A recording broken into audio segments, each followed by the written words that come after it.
Bom dia, pessoal. Já aconteceu com vocês em alguma vez? Comigo já aconteceu assim várias vezes. De você brigar com alguém e depois você não gostar muito da sua discussão e aí você ir pra casa e ficar discutindo com aquela pessoa na sua cabeça, sabe?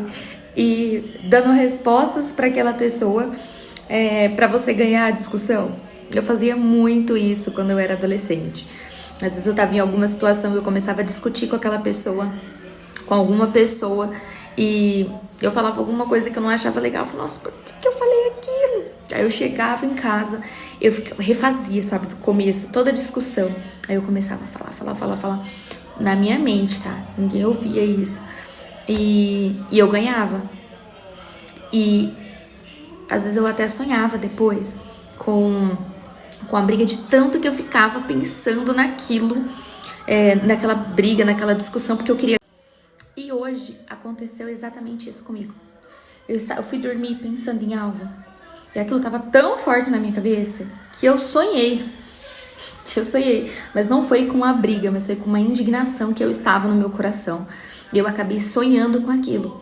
E qual era a minha indignação? Qual era a revolta que estava no meu coração, que fez com que eu dormisse indignada e até sonhasse com isso? A minha indignação é a respeito da mornidão da igreja nos tempos atuais. A Bíblia fala que é melhor você ser frio ou quente do que ser morno. E durante muito tempo eu não tinha tanto discernimento assim para entender o que significava ser morno. E hoje que eu entendi isso, me assusta, porque eu vejo que a maioria das pessoas no meio cristão são mornas. E como que a gente sabe que alguém é morno e que alguém não é morno? Pelas obras dessa pessoa, pela vida dessa pessoa. A vida da pessoa conta, revela através dos frutos da vida dela que ela é morna, ou que ela é quente, ou que ela é fria. O frio é o ímpio, que tá lá no mundo e vive a vida dele, mas ele não conhece a verdade do evangelho. Então é melhor você não conhecer a verdade do evangelho, você pecar ali, mas você nem tem consciência do que você está fazendo. Ou é melhor você ser inteiro no seu relacionamento com Cristo e verdadeiro com o Senhor, íntegro, e buscar todos os dias esse lugar de santificação, de ser cada vez mais parecido com Jesus, do que estar no lugar de mornidão. E isso me gerou grande indignação. E eu começo comigo, sabe, se indignando primeiro comigo. E depois eu estendo isso pro corpo, porque Deus, ele tem ânsia, ele vomita pela boca dele as pessoas que não se posicionam na vida que ela diz, na confissão de fé que ela diz viver.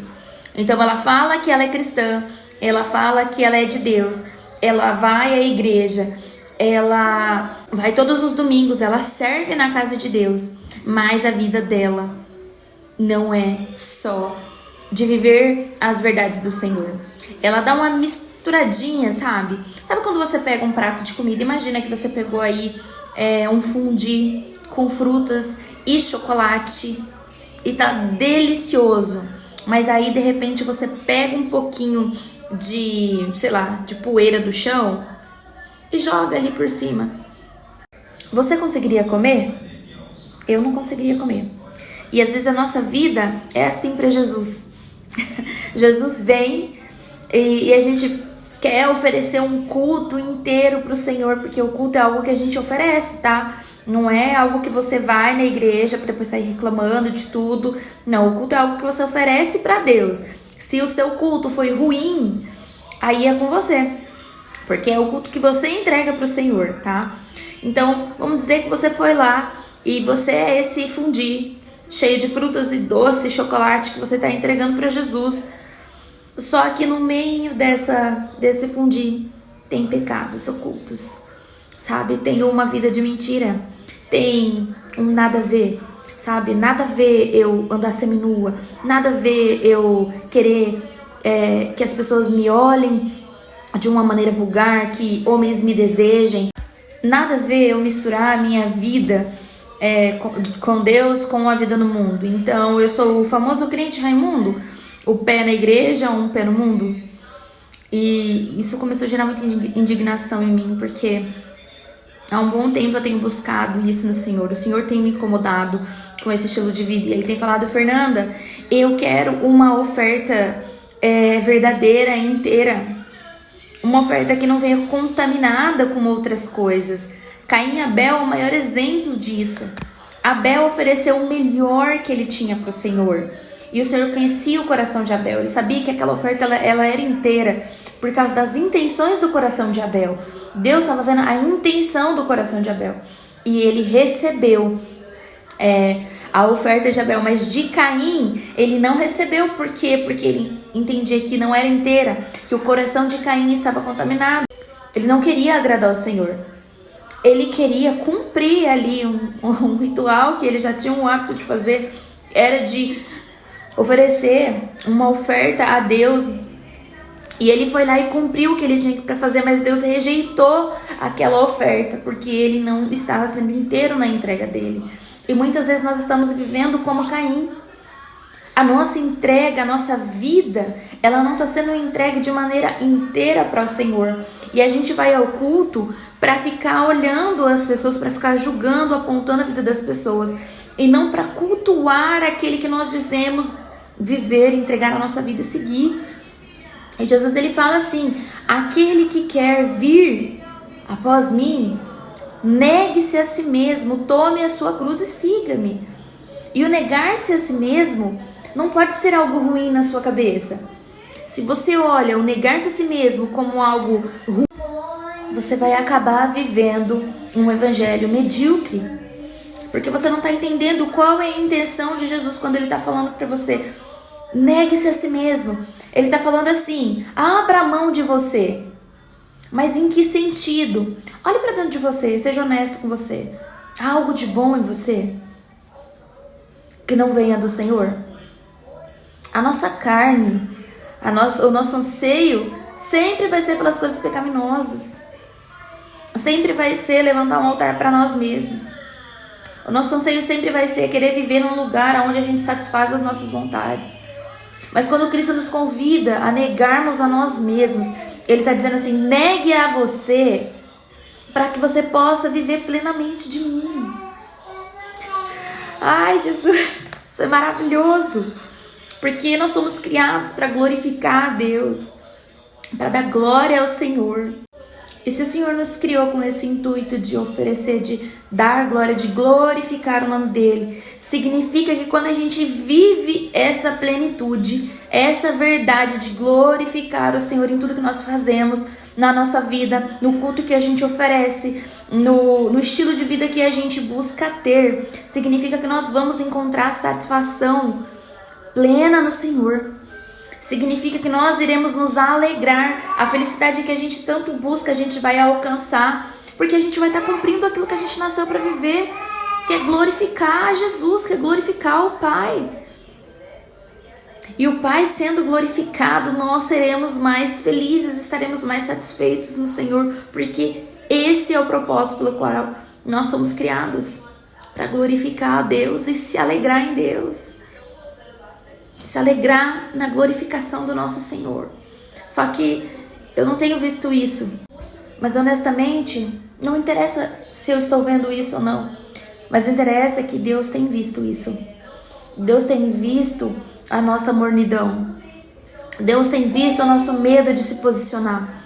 O nosso medo de confessar que nós somos filhos de Deus e que nós estamos aqui nessa terra vivendo para Ele. Que nós escolhemos um dia aceitá-lo como nosso único, suficiente Salvador e entregar e dar a nossa vida por Ele. Mas na prática nem sempre é assim. Muitas vezes na prática a gente escolhe esconder o Evangelho, esconder Jesus. E às vezes as pessoas no nosso trabalho nem sabem que nós somos cristãos. Ou as pessoas não conseguem nem diferenciar a gente do ímpio, porque a nossa vida está tão suja que a gente não consegue refletir Jesus no nosso dia a dia, nas nossas ações, na nossa vida. E eu de fato estou indignada, começando por mim, com o nível de evangelho que eu tenho entregado, com o nível de vida que eu tenho entregado a Jesus. E eu olho para mim e falo: Senhor, eu preciso te entregar o meu melhor. Me ajuda, Senhor, me ajuda. Eu tenho pedido muito para que o Senhor tenha misericórdia de mim e que Ele me ajude a agradar o coração dEle.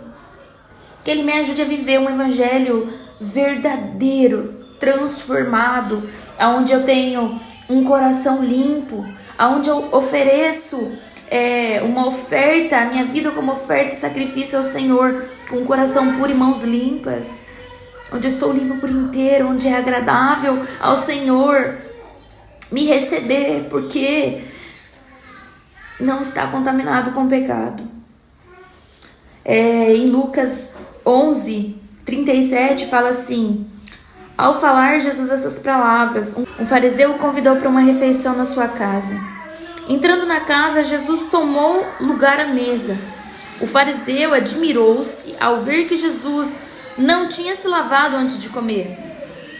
Então, o Senhor lhe disse: vocês fariseus limpam o exterior do copo e do prato, mas o interior de vocês está cheio de roubo e de maldade.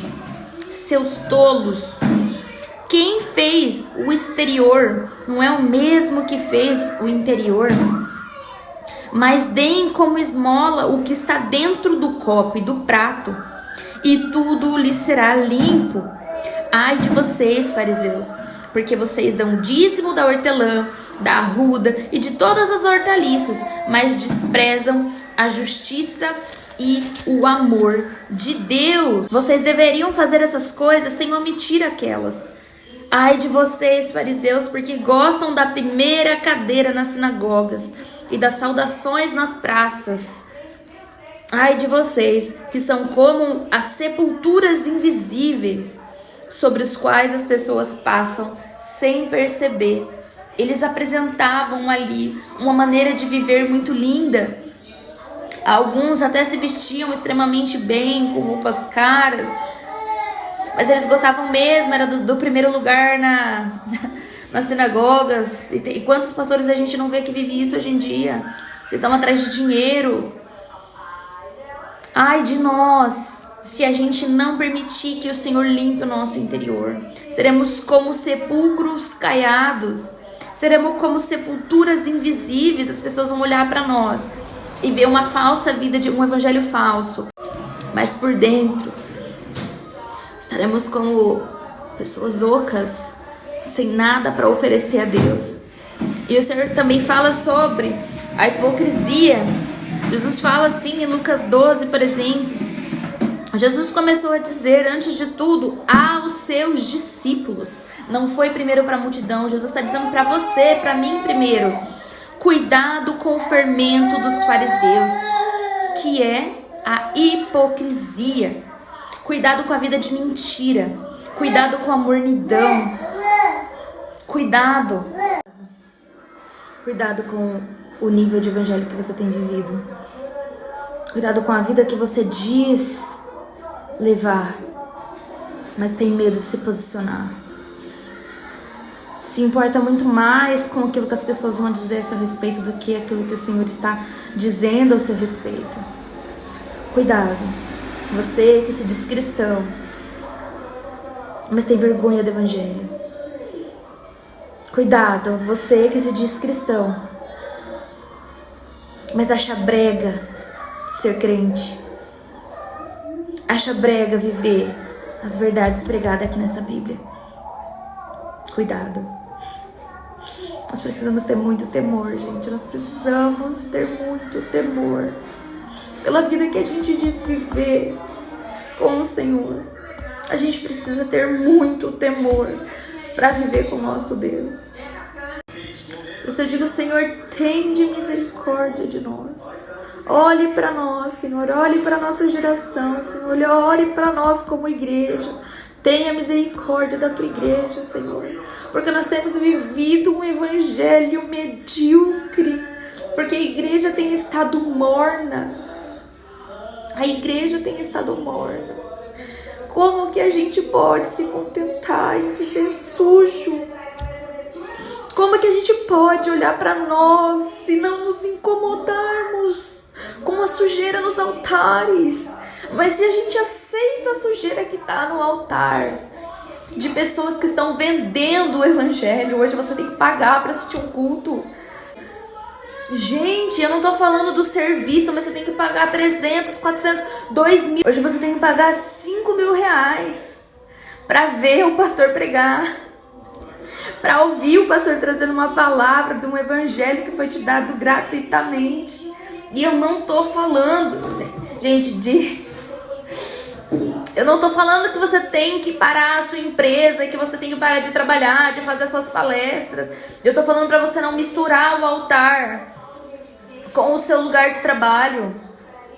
Eu tô falando de quando você tá ali trabalhando para o Senhor, aquilo que Ele te deu gratuito. Cuidado, gente, a gente tem que ter muito temor naquilo que a gente faz. Isso tem queimado no meu coração nos últimos dias, porque eu tenho olhado para mim e visto o quanto eu necessito ser curada, sarada, transformada por Jesus ainda. E meu convite é que você consiga olhar para você, pedir para o Espírito Santo sondar o seu coração e trazer para fora as suas verdadeiras intenções, o porquê você tem andado com Deus, o porquê você tem vivido com o Senhor. Quais são as suas verdadeiras intenções? Pergunte para o Espírito Santo, Ele quer falar com você.